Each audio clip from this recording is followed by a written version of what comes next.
Gallagher agus seo leor saim muscail a dhearia. Epic atá sa leor seo scéal a bharm versiachta bunithe ar a chaile a aithríonn go geiria ar lá na baltaine buí. Tá cur síos sa leor seo ar na grasna a le go léir a bhainins le lá baltaine agus ar an dríocht a warrants ag tús a taurí.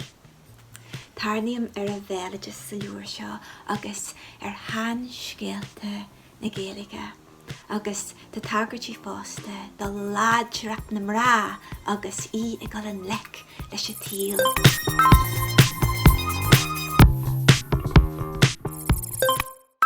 Is bug atá scríofa aim ó bhí lár na Marta an ach nó sa dheimhrú den chuid is mó a bhíimse i scríú ach airmse in iscúil an croíocht ag beisiú agus ag bárú anam agus tá mé ré le táiseacht a bheith scríú ríist.